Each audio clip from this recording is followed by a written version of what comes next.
Telespettatori di Tele4, buongiorno, bentrovati all'edizione delle 13:20 del nostro telegiornale. Innanzitutto buona domenica. Notte di violenza fra Muggia e Trieste con un accoltellamento a Muggia e una rissa che invece a Trieste, che ha richiesto l'intervento delle forze dell'ordine. Indagini in corso per chiarire dinamiche e responsabilità di entrambi gli episodi. Sentiamo.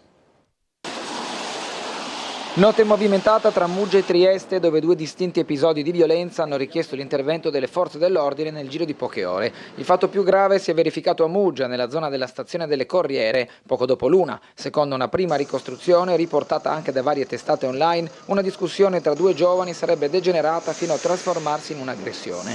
Ad avere la peggio è stato un ragazzo di circa 20 anni, rimasto ferito a una mano. Le lesioni sarebbero riconducibili all'utilizzo di un'arma da taglio. Sul caso sono in corso accertamenti per chiarire la dinamica dell'accaduto e individuare eventuali responsabilità. Quasi in contemporanea a Trieste una decina di giovani è stata coinvolta in una rissa scoppiata ancora una volta in via del Lazzaretto Vecchio. Il gruppo si sarebbe affrontato con calci e pugni, creando momenti di forte tensione e allarme tra i residenti della zona. L'episodio si inserisce in un contesto che negli ultimi mesi ha visto ripetersi situazioni analoghe nello stesso quartiere. Nella notte il centro cittadino è stato interessato da un'intensa attività di controllo da parte delle forze dell'ordine, impegnate in servizi straordinari di pattugliamento nelle aree maggiormente frequentate durante il fine settimana. Una fra queste è proprio la zona di Piazza Venezia e via del Lazzaretto Vecchio. Le verifiche hanno riguardato anche alcuni esercizi pubblici, con particolare attenzione al rispetto delle norme sulla somministrazione di bevande alcoliche.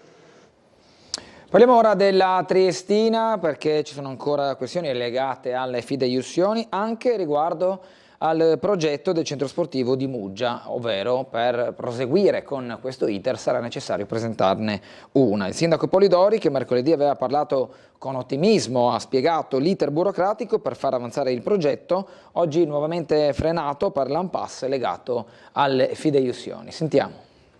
Se posso fare una battuta, io ho una alabarda a casa mia nel mio giardino in marmo che pensavo di regalarla ovviamente nel momento in cui viene inaugurato il centro sportivo. Ultimamente era stata ricoperta dall'erba, adesso ho tagliato l'erba intorno ed è emersa di nuovo. Si era espresso così il sindaco di Muggia Paolo Polidori mercoledì 3 giugno al termine della conferenza stampa allo Stadio Rocco, dopo aver ascoltato il direttore generale Giuseppe Daniello e il vicepresidente del club Marco Margiotta, che hanno dato rassicurazioni circa il progetto del centro sportivo della Triestina da realizzare a Montedoro nel comune di Muggia. Un ottimismo che ha riacceso la luce sull'iniziativa di Project Financing per la creazione della Casa dell'Unione, che dopo gli scossoni nell'ambiente biancorosso, vedi le situazioni di debiti, l'indagine della Guardia di Finanza, la retrocessione e i legittimi dubbi sul futuro della Triestina, era stato messo in un cassetto. Il recente blitz delle fiamme gialle però ha riportato le erbacce sopra l'alabarda del sindaco, almeno momentaneamente, in attesa di sviluppi sul caso delle fideiussioni false emesse dal club attraverso due intermediari esterni della società che oggi si apprende risultino indagati. Fideiussioni che dovevano coprire il debito per i pagamenti dello Stadio Rocco, e sempre di fideiussioni si parla anche per il progetto del centro sportivo, con Polidori che ha spiegato l'iter dal lato del comune di Muggia. Siamo pronti in qualsiasi momento, nel momento in cui viene presentato un progetto complessivo, ovviamente con garanzie e fideiussioni che coprano l'intera opera, a portare avanti entro 2 o 3 mesi, di portare in Consiglio Comunale il progetto che farà da variante. E ripeto, è giusto anche sottolinearlo, un progetto è un'opera che sarà di proprietà del Comune, perché sarà di proprietà del Comune essendo un'opera pubblica, anche se verrà data in concessione alla Triestina per tot numero di anni. Questo dal punto di vista però delle fondamenta della progettazione della Triestina ovviamente darà una forza molto in più, anche perché sarà un asset in più che valorizzerà il patrimonio della Triestina stessa e darà la possibilità anche di allenarsi magari con l'iniziale creazione di 2 campi, che daranno comunque un respiro enorme per quanto riguarda la società. L'INSIL ha presentato a Trieste i risultati del progetto Analisi con immagini da satellite attraverso Eagle FVG, una sperimentazione basata su tecnologie satellitari e intelligenza artificiale applicate al monitoraggio del territorio. Sentiamo. capire che come per esempio usare le immagini satellitari per monitorare i cambiamenti del territorio si chiama Eagle Friuli Venezia Giulia ed è la piattaforma integrata messa in campo dalla Regione tramite INSIEL per tenere sotto controllo lo stato delle aree verdi, la salute del verde urbano, ma anche gli effetti degli incendi, dei dissesti idrogeologici e del consumo di suolo. Lo strumento agisce confrontando immagini prese dall'orbita terrestre relative allo stesso territorio. assolutamente sono uno strumento che ci aiuterà a pianificare meglio il territorio e a difenderlo. Sapere per esempio come evolve l'erosione delle coste è un elemento importante per capire dove dobbiamo intervenire per fare delle difese a mare. Sapere come le pubbliche amministrazioni della Regione intervengono nei loro piani urbanistici perché per esempio hanno deciso di costruire da una parte piuttosto che da un'altra è importante perché ci consentirà di fare una progettazione del territorio più adeguata. È uno strumento importante quando l'innovazione viene messa al servizio della pubblica amministrazione perché crea valore pubblico e perché, soprattutto come in questo caso, difende meglio l'ambiente, noi ci siamo e quindi la finanziamo senz'altro. Sono 19 comuni della regione sottoposti allo studio tra Friuli, Isontino e Venezia Giulia, tra cui Trieste, in collaborazione anche con l'Agenzia regionale per lo sviluppo rurale e il Parco agroalimentare della regione. Ci colleghiamo ora con la sala operativa della Polizia Locale, in linea il vice ispettore Lorenzo Catanzaro per la situazione viabilistica e le segnalazioni di oggi, di questa domenica. Buongiorno. Salve, buongiorno a lei e a tutte le persone in ascolto. La mattinata, per quanto con un traffico diciamo abbastanza moderato, vista anche la domenica, bisogna dire che è stata abbastanza costellata dal punto di vista infortunistico da diversi sinistri e quasi tutti con feriti. Già è iniziata questa notte dove c'è stata verso le 2 una caduta autonoma di un motociclista in via dell'Istria, ma è proceduta avanti ancora alle 10, c'è stato un investimento di pedone in via Romagna. Poi anche più tardi 10:30 circa 2 motocicli nella rotonda di Piazza Volontari Giuliani, poi c'è stato alle 11:40 un investimento di un pedone in via Orlandini e adesso i colleghi stanno arrivando su un altro sinistro, il quale non so la gravità, credo nulla di che, comunque tra via Giulia e via Zovenzoni, per cui una mattinata comunque molto, molto movimentata. Ovviamente come la statistica ci dice, di solito se le problematiche sono la distrazione e la velocità, ma credo in questo caso per lo più la distrazione. E sì, per il traffico comunque, come dicevo, abbastanza moderato nella mattinata. Oggi per quel che riguarda le manifestazioni e le celebrazioni c'è il Corpus Domini, stamani c'è stata la processione nell'abitato di Opicina con una nostra pattuglia in supporto viabilistico, mentre questa sera ci sarà la processione cittadina che inizierà alle 19:45 dalle vie del Borgo Teresiano e l'arrivo in Piazza Unità previsto verso le 20:30, dove ci sarà la celebrazione della cerimonia conclusiva. Potranno esserci comunque delle brevi interruzioni intermittenti del traffico, naturalmente per il transito dei celebranti, e come di consueto ci sarà anche una nostra rappresentanza di personale in alta uniforme. Peraltro posso ancora dire sì, per le manifestazioni della città ancora prosegue la BioEst nel comprensorio dell'ex OPP a San Giovanni con l'esposizione vendita di fiori e piante, e oggi si conclude la manifestazione sempre in Borgo Teresiano di Trieste Crocevia di Culture.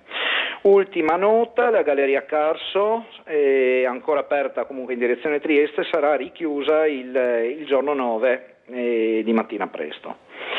Al momento credo che non ci sono altre novità, altre notizie, le ripasserei la linea.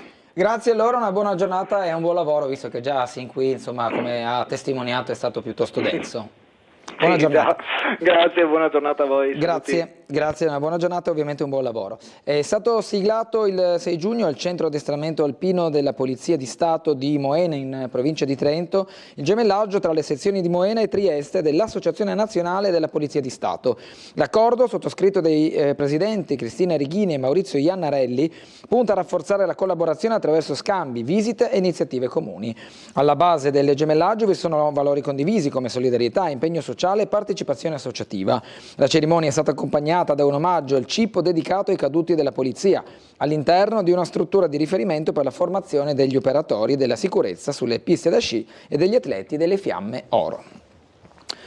Parte ufficialmente Nuove idee per il futuro della Maddalena, il percorso partecipativo promosso dal comitato Maddalena Vive per far scegliere direttamente ai cittadini 9 progetti cruciali per il rione. Sentiamo.